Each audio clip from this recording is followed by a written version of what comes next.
Assalamu alaikum, brothers and sisters. Welcome back to the Divine Reality course. We're continuing with the problem of evil and suffering. In this section, I want to begin by making a comparison now, a sort of a summary of how evil and suffering is seen from the atheist perspective and how evil and suffering is seen from the Islamic perspective. And I want to read both of these to you, and I want you guys to sort of think about. And by the way, you should go over something like this maybe with the non-Muslims you speak to, and ask them which one makes sense to you, which one do you prefer. So from the atheist perspective, and this is from The River of Eden by Richard Dawkins, he states, on the contrary, if the universe were just electrons and selfish genes, meaningless tragedies like the crashing of this bus are exactly what we should expect, along with equally meaningless good fortune. Such a universe would be neither evil nor good in intention. It would manifest no intentions of any kind. In a universe of blind physical forces and genetic replication, some people are going to get hurt, other people are going to get lucky, and you won't find any rhyme or reason in it, nor any justice. The universe we observe has precisely the properties we should expect if there is at bottom no design, no purpose, no evil, and no good.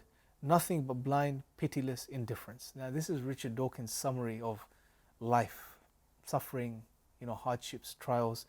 Obviously he doesn't see any meaning behind the sufferings and hardships and trials, but maybe if he were to come across the Islamic perspective, he would change his mind. You never know, right? Hopefully. That's what you'd hope, at least.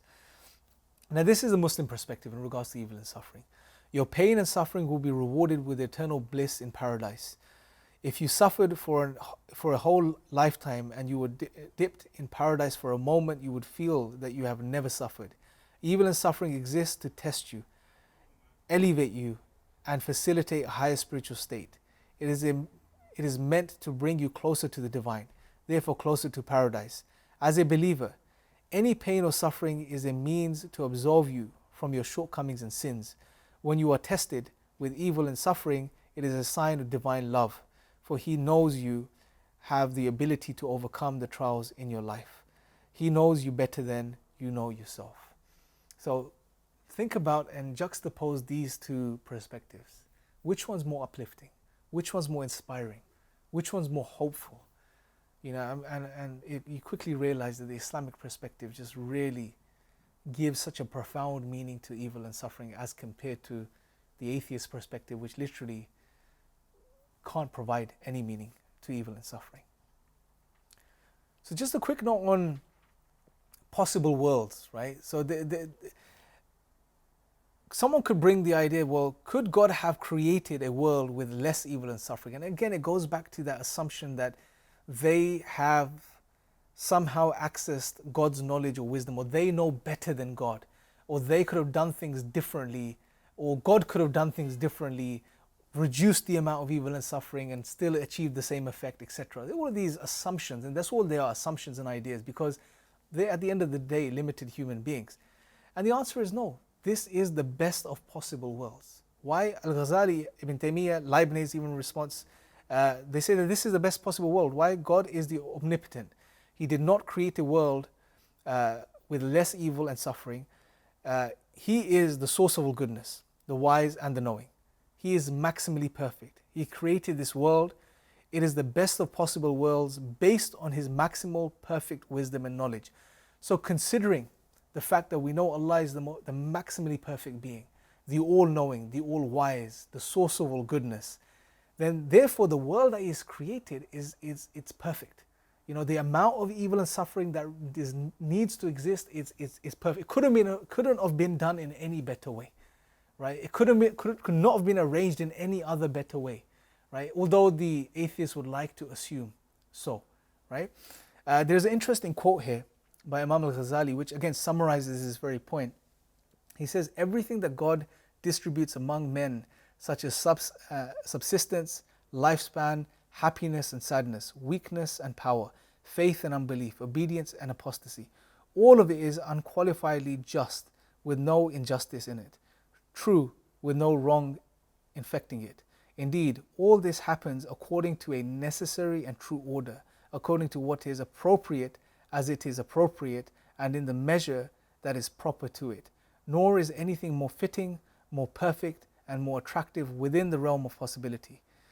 For if something was to exist and remained one of the sheer omnipotence of God and not of the good things accomplished by his action, it would be miserliness that utterly contradicts God's generosity and injustice, contrary to divine justice. And if God were not omnipotent, he would be impotent, thereby contradicting the nature of divinity. A bit of a tongue twister, but essentially what Al-Ghazali is summarizing is this very point. Allah is the maximally perfect being.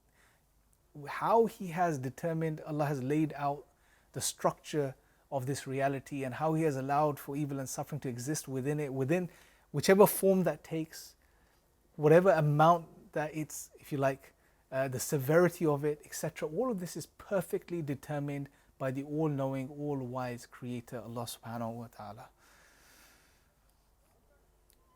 So, does God have to create a world with pointless evil and suffering? Now, this is another question that some of these atheists may assert at this point. You know, does God have to create a world with such pointless evil and suffering? Now, again, there's an assumption here that this evil and suffering is pointless. How do you know that? You know, why do you know it's pointless? Well, how do you know it's pointless? Since the world being created is created via God's power, knowledge and wisdom, we are epistemologically limited to making such a claim. We can never claim that this evil and suffering is pointless unless we can understand or have access to the knowledge of God and the wisdom of God, which we would never have. So therefore, to make such a claim is just an assertion. It's an empty assertion.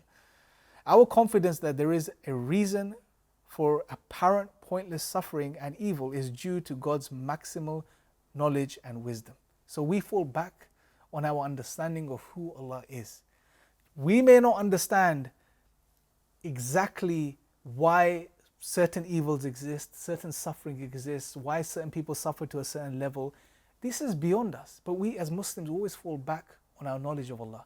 We know Allah is the all-knowing, Allah is the all-wise, and therefore whatever He has created, whatever He has allowed to happen, there's a great wisdom and purpose behind it. And at the end of the day, it's all good. Now someone may turn around and say, well, why not just send us all straight to paradise, right? Well, there's a problem here. If God were to send everyone to paradise, then a gross violation of justice would take place, because we know Allah is established upon justice. Allah is the just. God would be treating Moses and the Pharaoh and Hitler and Jesus as the same. How would that be just if you to send a person that's killed millions of people and a person that's saved millions of people to the same place? There is no justice there, and this is not what you'd expect from the most just, from Allah subhanahu wa ta'ala. So therefore a mechanism is needed to ensure that people who enter paradise do so based on the merit via God's grace. Life is just a mechanism to see who among us are truly deserving of eternal happiness. As such, life is filled with obstacles, evil and suffering, which act as a test of our conduct. Now someone may retort to this and say, well, why couldn't God create us all, why couldn't God create us to always be good? Why couldn't God just create us that way? And they think that that way that would not violate God's justice, because if everyone would just do good, then no one needs to be punished. So it wouldn't violate God's justice from this perspective. But again, there's assumptions here. So there's a key problem with this question, which is it assumes that the only reason to create us was for us to be sent to paradise or to be good, and that always being good is the best of possible worlds. Again, these are all assumptions. Another thing some atheists come with is, well, I didn't ask for this test. I didn't ask to be created in this world. I didn't want to be tested. Now, you will face this a lot. Well, this ties into a type of egocentrism, or this, self-inflated ego complex that people have. Because, well, you don't need to be asked. Why do you assume permission has to be taken from you? God has to ask you, should I create you? Aren't you elevating yourself to more than what you are as a human being? And this again, the assumption is we require consent. This further assumes self-ownership. These are metaphysical notions incongruent with the Islamic theism. God owns us, right? And again, this is something we may need to share with non-Muslims, because from their perspective, they may have this notion that they own themselves. Yeah, they are a type of God in and of themselves. So they should be consented with everything. They should be asked. They should have been asked before they were sent into this world. God should have, had a meeting with them and asked them, do you want to go? Do you want to be tested? Right? Whereas this is not true. We don't own ourselves. Allah creates us. He owns us. Allah owns everything. Our objective, we should be focusing on what we need to do as far as why we were created, which is to worship Allah subhanahu wa ta'ala. But instead what we end up doing is trying to do things which is just beyond us, which is trying to understand everything and comprehend everything and make sense of everything. That's not our role. That's not why we were created. So, moving on, or to summarize, brothers and sisters, if you like, the problem of evil and suffering, and let me just summarize it briefly for us, inshallah. The problem of evil and suffering, firstly, is not a problem for Islam, right? It's not a problem. We don't see it as a problem. Muslims, generally religions, different religions, Christianity, I believe too, they never saw this as a problem, but you can say a predicament, something difficult. But for the religious person, it was always reconciled under their theology, right? So from the Islamic perspective specifically, we can hopefully now appreciate and how, make sense of evil and suffering, why it exists. Allah gives us information in regards to this. He informs us as to what this life is all about. It's a test fundamentally, therefore we will suffer, we'll go through hardships. This is not paradise. Paradise is to come in the next world, right? So we can make sense of evil and suffering as Muslims. Although it's still difficult, we still may feel pain in our lives, we may suffer, but we can make sense of it. We understand at least some of the wisdom behind the evil and suffering that we experience in this world, right? But however, from a non-Muslim perspective, and to be honest, the problem of evil and suffering is really a problem for the non-Muslim, the atheist, the modernist, because their perspective on life is that we only live once, we have to turn this world into paradise. It's all about creating a worldly utopia. And from this perspective, when suffering comes their way, it's a problem. It really is a problem. But not for the Muslim, And how do we summarize this? You can articulate this in many ways. In the simple way, the first thing we need to highlight to them when they bring the problem of evil and suffering is to highlight to them that, look, our conception of God is not like the conception that you may have in mind. We don't only believe God is all-knowing, all-good, all-powerful. We believe God has many names and attributes. He is also, for example, the all-wise. And therefore, if He is the all-wise, there is a wisdom behind things that happen. There is a wisdom behind the evil and suffering that takes place in the world. And just because we can't see the wisdom or understand the wisdom always, it doesn't mean there is no wisdom there.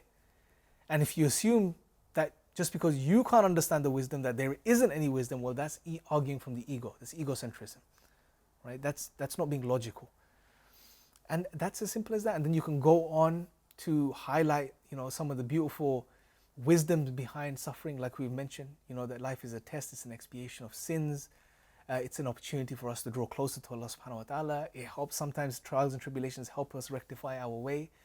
You can also go on to highlight that we have free will. So a lot of the evil and suffering that we perceive in the world today is because of our own doing. Things that we have done, you can give examples of this, right? And in a nutshell, what you want to do is we want to sort of, whilst articulating this logically, at the same time we want to be sensitive, because it is a very touchy topic, brothers and sisters. It's a very sensitive topic. Evil and suffering, although we're talking about on a very logical perspective here, as I mentioned earlier, that it has, we experience it. And as humans, we're emotional beings. So someone you're discussing this with may have gone through something difficult. They may have suffered at some point in their life. So it may be something very sensitive to them. So be sensitive, right? Empathize with them, inshallah. So that being said, when you guys are ready, inshallah, move on to the next section.